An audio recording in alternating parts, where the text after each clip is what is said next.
Not many civilizations are as mysterious as ancient Egypt, a powerful empire that lasted over 3,000 years. It gave us pyramids that still stand and myths that still inspire. It's one of the most explored places on Earth, yet somehow, we still find exciting stuff. In Abydos, archaeologists just uncovered a 3,600-year-old royal tomb. It's huge! It has golden hieroglyphs of deities covering the entrance, but the pharaoh's name? It's not there. It's missing. Who was this ruler, and what new chapter could this open in Egypt's story? If there's one place in Egypt where the line between life and demise feels thinner, it's Abydos. To the ancient Egyptians, this was sacred ground. They believed it was the burial place of Osiris, the god who literally passed away, had his remains separated, and came back to life to rule the underworld. Because of that, Abydos became Egypt's spiritual gathering place. Pharaohs built amazing temples here, like the Temple of Seti, famous for its King's List, a wall that has the names of 76 pharaohs carved in it. Pilgrims came from across Egypt, leaving offerings and participating in Osiris festivals, where his demise and rebirth were ritually reenacted. It wasn't just symbolic worship, it was Egypt's version of Comic-Con. But instead of cosplaying superheroes, people reenacted gods coming back to life. Obviously, pharaohs competed to be buried as close to Osiris as possible. Abydos became part cemetery, part holy city, part afterlife insurance policy. Fast forward thousands of years, and we still uncover remarkable stuff around Abydos. That's the case with the recently discovered tomb. In early 2025, a joint team of researchers from the US and Egypt decided to dig beneath a rocky rise ominously called Anubis Mountain. You remember Anubis, the jackal-headed deity who guarded cemeteries. The uncovered royal burial was hidden 23 feet below the surface. Sadly, even though it eluded archaeologists for so long, robbers had already taken away with treasures ages ago. They could definitely tell this was a tomb of someone super important. Similar to how you can walk around a mansion with no furniture but still deduce that someone rich must have lived there. The chamber had mud brick vaults rising over 16 feet. That's taller than a female giraffe standing upright. For something built 36 centuries ago, it still felt enormous. However, when you remember that Egyptians were masters of architecture, nothing seems surprising. So no treasures, no golden mask, and sadly, no name. The cartouche that should have spelled the king's identity was unreadable. Egyptian tombs usually bragged about who was inside. In ancient Egypt, a cartouche was basically a big oval name tag for kings wrapped in hieroglyphs. Think of them as VIP passes that worked in both this life and the next. Without it, your soul couldn't check into the afterlife hotel. That's because to the Egyptians, your name, your ren, wasn't just so your teacher could distinguish you from kids with the same haircut. It was a core part of who you were. As long as your ren survived, so did you. To have your name forgotten was considered a fate worse than passing away.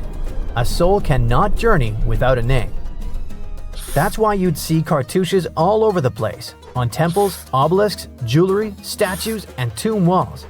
It wasn't there just for the marketing. It kept the pharaoh's presence front and center everywhere you looked. Imagine building a massive tomb only for 3,600 years later to walk in and go, who is this guy again? Not cool at all. That's why it's fair to imagine our nameless pharaoh haunting the robbers for all eternity. So yeah, cartouche was considered very significant. One of the most famous and mind-blowing examples comes from the tomb of Thutmose III. His burial chamber and sarcophagus were literally shaped like a cartouche. In other words, the entire room was a living architectural symbol of his name. Thankfully, in the recently discovered tomb, not everything was erased. Painted in golden hues at the entrance were two familiar guardians, deities Isis and Nephthys. Isis was the magician who stitched Osiris back together and breathed life into him. Nephthys, her sister, was the eternal mourner and protector of the mummy. Together, they promised that whoever rested here would not face the afterlife alone, and it's one additional proof of the importance of the mysterious pharaoh. So, who could this be? To answer that, we need to go down history lane. This tomb dates back to Egypt's messy chapter called the Second Intermediate Period. Instead of one ruler in charge, the country had many rival kingdoms, each with its own little power base, like a real-life Egyptian version of Game of Thrones. And right in the middle of that chaos was Abydos. For a while, it was home to its own line of kings, the so-called Abydos dynasty. Those weren't the pyramid builders everyone knows, and that's why they're so mysterious. They left behind almost nothing. No great monuments, no sprawling cities, just fragments of names on broken blocks. For centuries, many scholars even doubted they existed at all. That sorta changed in 2014, when archaeologists uncovered the tomb of Senebkay, one of those shadowy kings. Now, everything we know about Senebkay points to him having quite a story to tell. His bones revealed 18 deep wounds, the kind you get in battle. He had blows to his skull, back, and hands, and likely lost his life fighting, making him one of the few pharaohs we know who sadly fell in combat. His tomb was modest, with reused artifacts from earlier kings, but it delivered one priceless thing: proof. Until Senebkay, the Abydos dynasty was just a theory. With him, it became real. And that's why the new discovery could be a big deal. The newly uncovered royal tomb at Abydos shares the same layout and style as Senebkay's. It has limestone chambers, mud brick vaults, and protective deities, although it's much bigger. Which again raises the possibility that we're looking at an even earlier, more powerful ruler of Abydos.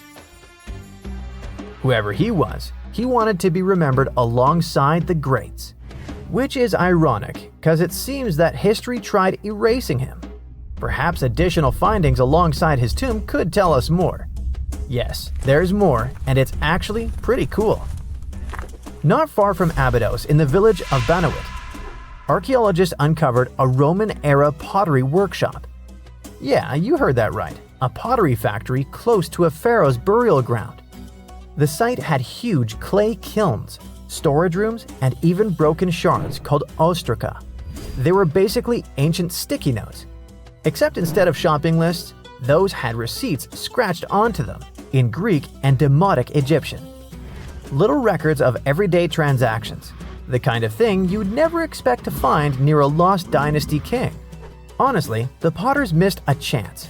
Forget boring receipts, they should have been selling Osiris's mugs and Anubis figurines to pilgrims and tourists. But that's not all. It seems that centuries later, during the medieval period, the same ground became a cemetery. Archaeologists found mud brick graves with skeletal remains. This could mean that Abydos kept its aura of significance for hundreds of years after the Age of Pharaohs. So why this hill again and again? Is this place really a getaway to the afterlife? It is, after all, the very place where Osiris is said to rest.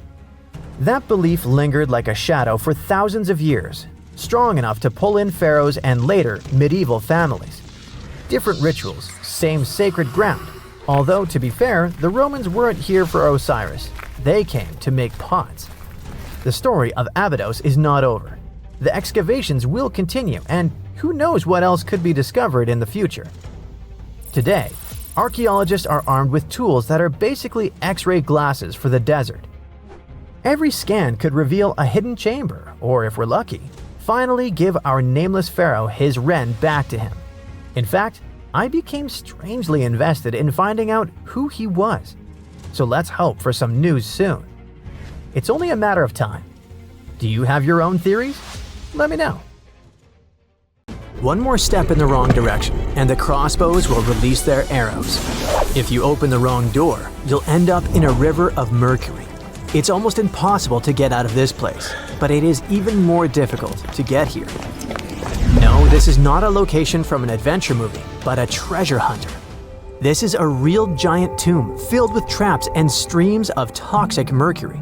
And it's not somewhere deep in the Amazon jungle or an unknown island. This tomb is located in central China, near the city of Xi'an. And you know what the coolest thing is? This tomb was built more than 2,000 years ago. And even now, in the 21st century, we still don't know how to get there. But let's start from the beginning. Many of you have probably heard of terracotta statues. Thousands of clay sculptures of people. Those statues were first found in 1974, when a group of peasants were digging decks near Xi'an.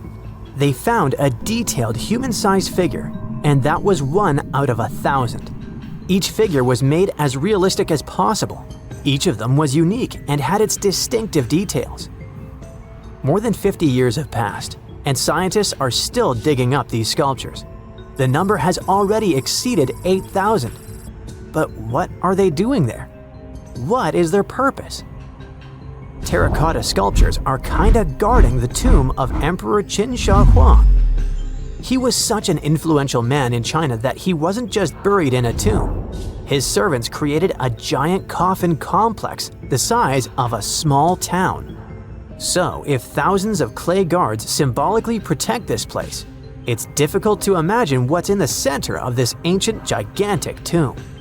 But first, let's find out who Qin Shi Huang was, and then move on to the dangerous traps. He was the first son of the ruler of the Kingdom of Qin. It was one of the 6 kingdoms that existed on the territory of modern China. In 2059 BCE, when Qin Shi Huang was born, those 6 kingdoms were independent and separated from one another. Moreover, there was a strong conflict between them that lasted for more than 200 years. But Qin Shi Huang turned out to be the man who managed to conquer and unite all these kingdoms. He became more than just a king. He became the first emperor of China. But how did he complete a seemingly impossible task? Natural disasters, clever strategy, tactics, and skills helped him to conquer the 6 kingdoms. Scientists are still arguing about some of the details of how this happened. All that can be said is that Qin Shi Huang was a very wise and intelligent emperor. So it's not surprising that his burial turned out to be so huge. He was buried in the largest and most luxurious funeral complex in the history of China. The area the size of a small city contains many underground caves filled with things an emperor could need in the afterlife. In ancient China, as well as in ancient Egypt, people believed that when an emperor went to the other world, he could take with him those things that were buried with him. Unfortunately, sometimes it could be people. But Qin Shi Huang acted wisely and correctly. He decided to bury clay statues. But the coolest thing is that the architects and builders of this complex made it impregnable. The whole area holds many secrets, historical artifacts, and priceless objects. There's a beautiful place with the emperor's body in the center of this tomb. Imagine how many treasures you can find there, and all of them were meant to remain untouched and unseen by other people. And we probably won't be able to get to them, at least in the near future. Ancient Chinese historian Sima Qian wrote something about the tomb about 100 years after the emperor's burial. He said that this place had dangerous traps inside the tomb that would destroy anyone who dared to enter the tomb.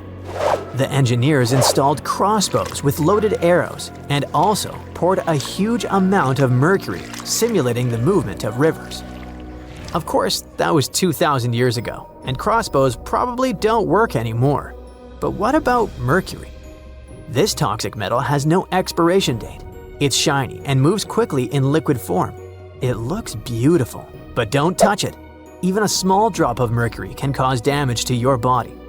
Inhalation of its vapors or ingestion causes damage to nerves, the liver, kidneys, and many other symptoms. And that's just one drop. Imagine how dangerous rivers of this substance can be. Who knows how much mercury was loaded there by the tomb builders? But even if you dodge all the traps and don't end up in the poisonous river, mercury would still be able to harm you. Its vapors can pass through the cracks in the walls. This means that the entire tomb is probably soaked in this substance. And by the way, this is not just a guess. Scientists have measured the mercury level at the excavation site and found that it's much higher than normal. But why mercury? In ancient China, mercury was considered the elixir of youth, the source of immortality. According to the records, Qin Shi Huang often took pills with this element. Perhaps this was the reason that his life ended at the age of 49. In any case, people can damage ancient structures and artifacts during excavations. For example, archaeologists caused great damage to Tutankhamun's tomb during its exploration. You dig around, but then suddenly the entrance collapses and you destroy vases, scrolls, interior decorations, and other stuff. But even if you do everything carefully, the writing and drawings on the walls can be destroyed by sunlight or oxygen. Places where there has been no fresh air and ultraviolet radiation for thousands of years have their own chemical composition that can be damaged by contact with the outside world. In the 1970s, when archaeologists were excavating terracotta sculptures, the paint pigment fell off the statues because of contact with the sun and air. Fortunately, the archaeologists quickly adapted and created a technology that allowed them to get the statues out without damaging the paint. It was a long and careful process, but it was worth it, and here's why. According to ancient writings, the emperor created an underground kingdom with a beautiful palace in the center. He decorated the ceiling of this palace with expensive pearls. You know why? To simulate the stars in the night sky. And that's just the ceiling. It's difficult to imagine how the walls, floor, and tomb of the emperor are decorated. Besides, scientists expect to find many other statues that copy the emperor's servants. So, in simple terms, the tomb of Qin Shi Huang is a paradise for archaeologists and historians. But of course, it will take more than one generation before they extract all the treasures. Some experts predict that the excavation of the entire tomb could take centuries. But of course, new archaeological technologies can change everything. For example, non-invasive research methods mean you don't have to enter the tomb. You can see it through a special device. Another idea is the use of muons. Those are subatomic products that appear as a result of the collision of cosmic rays and atoms in the Earth's atmosphere. The point is that these muons can penetrate through solid objects, just like X-rays. Or how about nanotechnologies? Imagine millions of tiny digger robots climbing into a tomb and starting to scan the area. They transmit the data to a computer, and then scientists create a holographic model. It all sounds cool, but to be honest, the charm of archaeology is lost here. It's one thing when you carefully dig up some ancient artifact with your hands, see it with your own eyes, and scrupulously clean it from the ground. And it's completely different when you watch it on a computer screen. But in any case, technologies using muons or some kind of robots ensure people's safety. It's better if a computer falls into a trap than if it happens to an archaeologist. Once upon a time, I searched through the jungle, following a map poorly drawn on a piece of cloth. After days of walking, I reached an ancient Mayan temple. As soon as I stepped in, a strange noise echoed. I turned to leave, but suddenly the floor cracked beneath my feet. I fell into a 1,600-year-old tomb. Finally, I got lucky. That day, I walked out with shiny jades, carved seashells, a creepy afterlife mask, and a curse that's been haunting me ever since. Well, okay, maybe it didn't happen exactly like that. Or maybe it didn't happen to me. Sadly, real-life archaeology is not like Indiana Jones movies. However, the findings can be as exciting and important, especially in Belize, where archaeologists just found the first identifiable ruler's tomb in the lost Mayan city of Caracol after 40 years of digging. A team of archaeologists finally unsealed a hidden chamber, buried deep beneath a structure they'd already studied. And inside that tomb, which is indeed around 1,600 years old, was King Chak, the first known king of Caracol. His name is commonly interpreted as Tree Branch Rain Deity, which is poetic and incredibly awesome. King Chak was believed to be a Mayan deity in control of rain, thunder, and lightning. According to folklore, he used axes to strike rain-bearing snakes in the sky to make the rain fall. The buried king is considered to be the dynasty founder. The royal dynasty he founded lasted more than 460 years. And judging by what was buried with him, we can assume that King Chak was greatly celebrated. His tomb had jade beads, carved bones, seashell jewelry, and ritual pottery vessels. One of those vessels shows Chak, the Maya deity of trade, receiving offerings. Others showed bound prisoners. Archaeologists could tell they had found some high royalty when they noticed a considerable presence of red cinnabar in the tomb, a rare and expensive material from the Mayan world. Then there's a jade mosaic mask, pieced together like a puzzle to cover the king's face in brilliant green. Jade wasn't used just because it was shiny. It was sacred and symbolically associated with life and demise. Polished jade glistens like it's been dipped in water, cool at first, but quickly warming in your hand. To the ancient Maya, this lifelike quality made jade a living, breathing substance, and for this reason, it possessed high religious and spiritual importance. The Maya associated it with the breath of life, with royalty, and with eternity. Covering someone's face in jade showed just how high-ranking that person was. King Chak's mask has yet to be examined properly, but another famous mask of King Tikal was made of over 346 green jade stone fragments. That's a lot of painstaking work. But maybe the most symbolically fascinating thing about this king was that he was old. Not just lived a good life old, toothless old. To us, that means he didn't clean his teeth properly, because no, you don't usually lose teeth just from getting old, as long as you maintain good oral hygiene and dental care. On the other hand, according to Maya legends, toothless elders were believed to have spiritual powers. Rulers and shamans mediated between realms, and aged or underworld deities were often shown as toothless in art. Now, speaking of realms, Mayan cosmology divided the universe into three layers. The upper world was where the deities lived. The middle world was where humans lived. It was carried on the back of a giant turtle or caiman, and surrounded by a primordial sea. Beneath it was the underworld, known as Xibalba, a dark and complex realm of spirits and ancestors. And certain people, especially rulers, shamans, and elders, were believed to move between these worlds. This king was a ruler, had a deity-like name, and was a toothless elder. Boy, his power level must have been off the charts. But that's not all. Here's the eerie part. The tomb was buried beneath another tomb, which was discovered all the way back in 1993. Archaeologists were investigating a different burial when they realized there was another chamber hidden beneath it, an interesting hiding place. Remarkably, it worked. For more than 1,600 years, no one found him.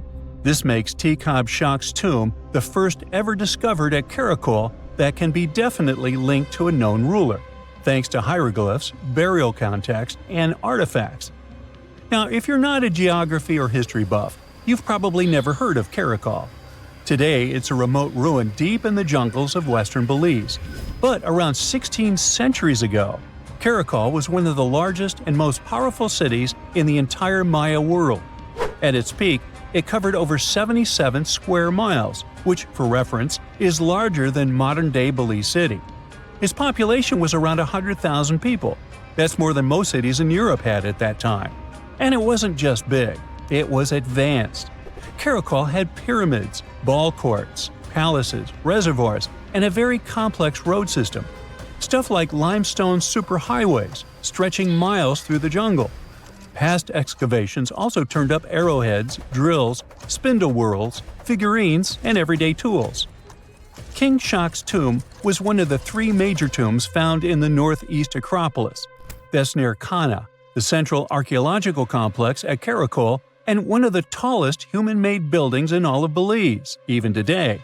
It reaches an imposing 141 feet high and contains multiple levels of elite residences and temples. But even with that size, finding tombs isn't easy at all. Most have already been looted. We don't know what else can be hidden there, and in some places, it's too risky to dig up without causing damage. That's why it took researchers decades to finally find something untouched. However, they were able to report over 850 burials and 175 tombs at Karakol over their 4-decade-long project. One of the earliest tombs, dating to around 350 CE, was a cremation burial containing ritual artifacts such as obsidian blades, atlatl spear points, and ceramic styles associated with central Mexico. So, if you're an archaeologist, this city seems to be an old historical gold mine. And old historical gold mines often come with warnings. For one thing, it's "keep out, the ceiling might fall on you."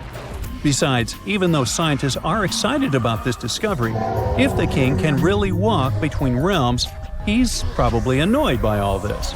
So, what happens now that the king's eternal rest has been disturbed? Well, by opening and stepping into the tomb of King Chak, archaeologists basically stepped into a sealed sacred place. Maya tombs weren't just holes in the ground with a fancy coffin. They were sealed like cosmic vaults, locked up with stone, soil, and sometimes elaborate closing rituals. The goal was to mark the end of their use and protect what was inside. Archaeology at Caracol and other Maya cities shows this in action: thick ceiling layers, termination offerings, and carefully placed debris, all saying, "This place is done, keep out." Today's archaeologists still treat them that way, working under Belizean laws and cultural protocols, making sure they explore with respect for what these spaces meant to the people who built them. However, it's eerie to think about mythology and whether King Chak is going to haunt the archaeologists. I guess we'll see. They shouldn't be afraid because he's old and has no teeth. Maybe he will annoy them with rain. He's named after a rain deity, after all, and we still don't know about his true power level. The Mayans were a fascinating civilization, and their structures are still among the most mysterious ones you can find. Despite being isolated from the known world, they also built pyramids without cranes, mapped stars without telescopes, and knew how to bury a king. Caracol is full of secrets: a hidden tomb under another tomb, a toothless king with a scary-looking mask and a deity's name. Almost unbelievable. And amazingly, there is still stuff being found. So maybe it's not too late for me after all. But first, let's see the aftermath of this curse, huh?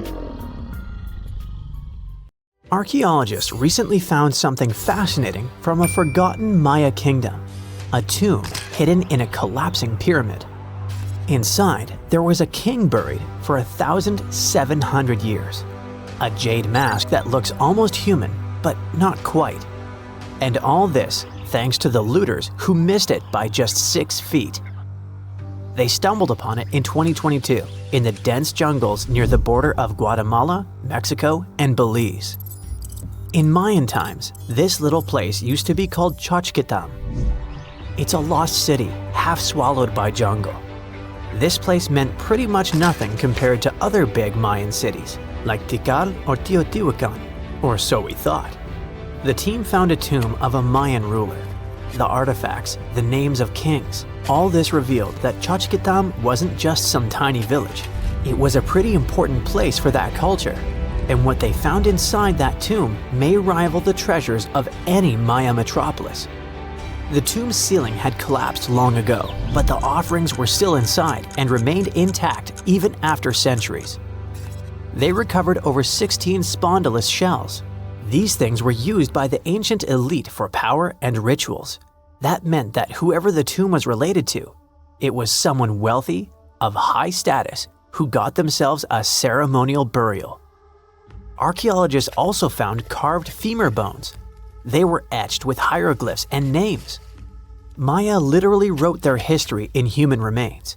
Researchers want to dive super deep and get a DNA analysis on the bones. Maybe that will help uncover familial ties, origins, or health problems these people might have faced. And most important of all, the mosaic jade mask. It was pieced together from luminous green tiles into an expression that feels almost human, almost alive. A lot of people were joking that it's just like Jim Carrey's mask in the famous movie. But it wasn't a magical artifact. That was the face of a forgotten Maya king, staring out at us after 1,700 years of silence. His name was etched into the femur bones, Itzam Kokaj Balam. Historians think this might be the ruler who reigned around 350 BCE. Unfortunately, this period is super underdocumented. We barely know anything about those times.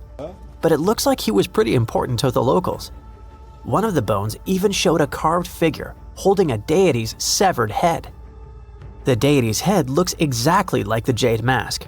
Perhaps this was supposed to be the king himself, defeating some mythological villain. Other inscriptions mention the king's father and grandfather. That links Chachkitam to the mighty Maya capitals we mentioned, Tikal and Teotihuacan. Tikal was once the beating heart of the Maya world. It was a fascinating megapolis. A city rose from the Guatemalan lowlands with towering step pyramids that scraped the sky. That place was home to tens of thousands of people. It was also a hub of art, astronomy, and culture. The rulers were worshipped almost as living deities. Their deeds were carved into stelae that still stand amid the howler monkeys. Teotihuacan was located even further north. Now that was a mystery of another kind. It wasn't really Mayan, but rather Central Mexican. But still, that was a true metropolis, one of the largest cities in the world during its time. It was most famous for its Avenue of the Dead and colossal structures like the Pyramid of the Sun. It was a rich cultural center that had a worldwide influence. For centuries, both Tikal and Teotihuacan seemed to have completely different cultures. Tikal was a flourishing city-state where people loved reading, astronomy, and beautiful architecture. Teotihuacan was a titanic militaristic superpower. Two big centers of Mexico, separated by 600 miles of jungle and mountains. Compared to these imperial capitals, Chachkitam was a whisper. But it looked like this Itzam guy from the tomb wasn't just a ruler of a random village. He seemed to have political ties in ancient Mesoamerica. The craziest part is that we almost lost this piece of history, all because of the looters. At some point in the past, grave robbers had tunneled dangerously close. They stopped digging just 6.5 feet away from the tomb. That's just like in that meme with the diamonds. Sometimes you stop digging right before you hit it big. But in our case, thank heavens they didn't get there first. That's how close we came to losing a piece of history. In an almost poetic irony, it was the looters' tunnels themselves that led Estrada Belli's team to the site.